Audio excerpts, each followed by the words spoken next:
Now, what about our own society, where we enjoy this relatively low rate of death by violence? Well, here's a revealing question, and I'll pose it to you, and I beg you not to answer aloud, but keep the answer to yourself. Have you ever thought about killing someone? Okay, please don't answer. Well, psychologists are busybodies, and they have asked this question of large samples of people, and here's a typical result. About 1/3 of men and 15% of women frequently think about killing people they don't like. And about 3/4 of men and more than 60% of women at least occasionally think about killing people they don't like. And many of you are probably thinking, yeah, and the rest are liars. In both The Blank Slate and How the Mind Works, I talked about human violence as something that grows out of human nature, in particular out of male nature. Men, the biggest risk factor for violence is being male by a long shot. Violence is largely a guy thing. It's often concentrated in a certain span of the lifetime, mainly in the teens and 20s. It tends to flourish in male-only environments, like frontier regions, tends to flourish in the absence of third-party enforcers, like in zones of anarchy, in inner-city drug rings, in mountainous regions beyond the reach of the law. For all that, for all of the ways in which violence grows out of human nature, we also see through history that it has gone down. Most people are astonished to hear this claim, that by many measures we're living in more peaceable times now than in all of human history.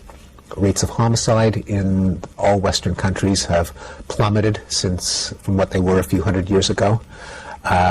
War between major nations might be a thing of the past, between developed major powers.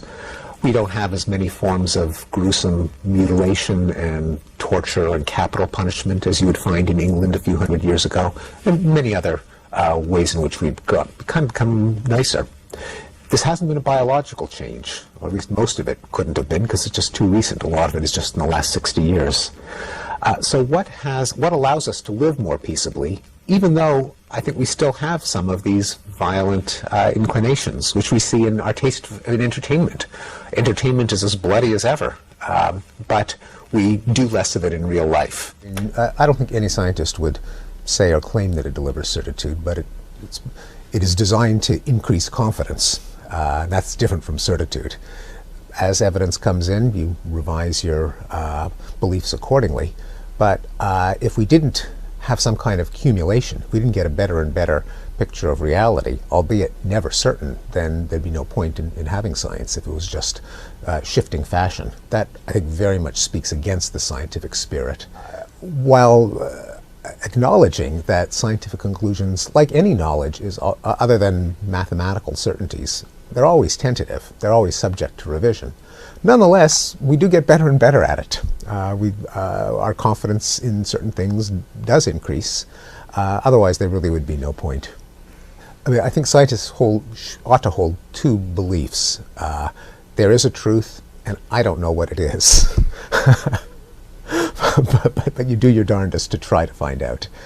It'll always be true that you won't know what it is, but you make your best case, and collectively we try to maximize our confidence. The idea that the pursuit of pleasure is almost inherently, in a sense, a futile struggle, because you know, happiness is almost kind of designed to evaporate once you reach the various goals you're supposed to reach, because as organisms, we're not designed to ever be happy with what we are, really. No, that's right. Also, in religions in which actually thinking something is sinful, I mean, this is, in one sense, this is completely unrealistic because we have 100 thoughts for every action. Right. On the other hand, there is some cognitive psychology behind that. Namely, if you think about things, you're going to calculate ways of attaining it. That's what thinking is for. Right. And so, thought control, for better or worse, will have some probabilistic influence on behavior. Right. People aren't designed to fantasize just in order to keep fantasizing. They're designed to fantasize to make their fantasies real. Yeah, because there's often very complicated ways of getting what you want, and if you think through all of the causal chains, you're more likely to know how to get what you want in the world. Right. Cognitive science has shown that intelligence doesn't require some ghostly substance. It's not some act of magic, but it can be explained in mechanistic terms. Neuroscience has undermined the ghost in the machine through what Francis Crick called the astonishing hypothesis in his book of that title, the hypothesis that all of our thoughts and feelings, all of our desires and joys and aches and passions consist of the physiological activity of the tissues of the brain. And astonishing though this hypothesis may be, there's a great deal of evidence that it's true. We know that every form of mental activity gives off electrical signals that we can now detect, and moreover that by sending an electrical current into the brain, the person can undergo a vivid, lifelike experience. We know that the brain is a chemical organ, and that administrations of chemicals, such as in drugs, can change perception, thought, and mood. In surgery, if a surgeon severs the corpus callosum joining the two cerebral hemispheres, then you've got two consciousnesses taking place within one skull, as if the soul could be bisected with a knife. When a brain is damaged by strokes and other diseases, a part of the person can vanish. We know that the brain has a staggering complexity, 100 billion neurons interconnected by 100 trillion synapses, which is fully commensurate with the remarkable complexity of human thought and behavior.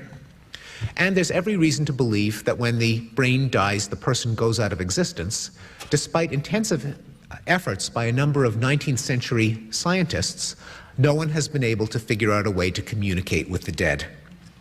And this idea is not as new as you might think, but it was first articulated in the Brothers Karamazov, in the scene in which Dmitry Karamazov has been visited by a local medical researcher and is now telling his brother what he's just learned.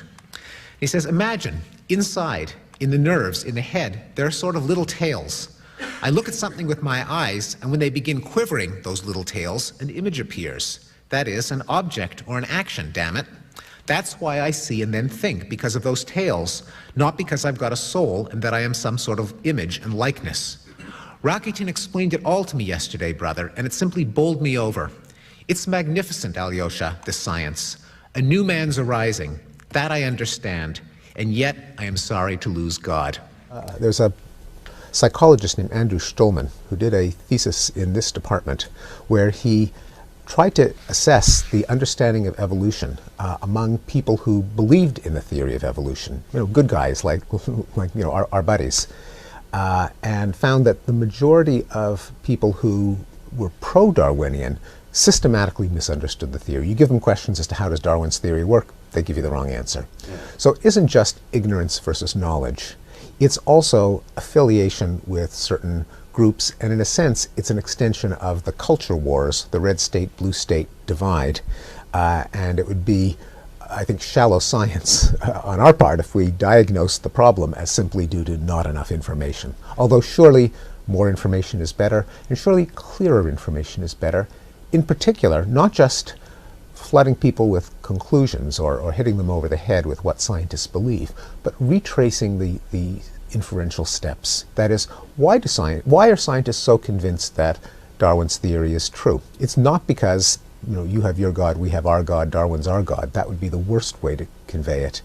It's rather, well, let's look at the fossil record. Let's look at how birds get to islands. Let's look at DNA. Let's look at embryos. This is the case, this is the brief for evolution. It's interesting that only in the last year or two have we seen books that simply lay out the case, the evidential case for evolution. Jerry Coyne, Richard Dawkins, Eugenie Scott have all come out with books that actually lay out the case, something that in all these years of books on evolution, no one had bothered to do.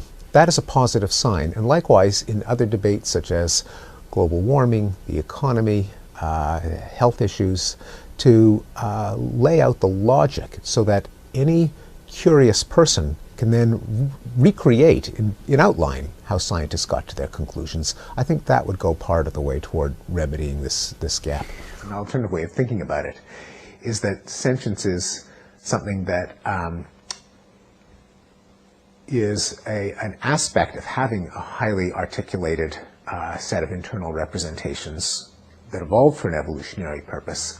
Why it has this extra aspect of subjectivity is just something that our mind can't grasp, simply because the mind itself is a product of natural selection.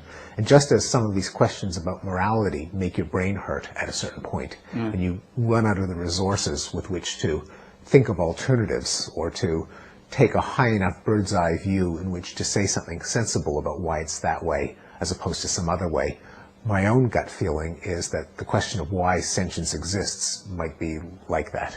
Right. But there's a funny sense in which we have a complete understanding of sentience, and there's no mystery, namely anything you could say about it, except for the fact that it exists, anything you can say about it is perfectly amenable to causal explanation. Right. Why does sugar taste sweet, and why is sweet pleasurable? Well, I can give you a perfectly sensible evolutionary explanation of that for everything except the fact that there is this someone who's experiencing it.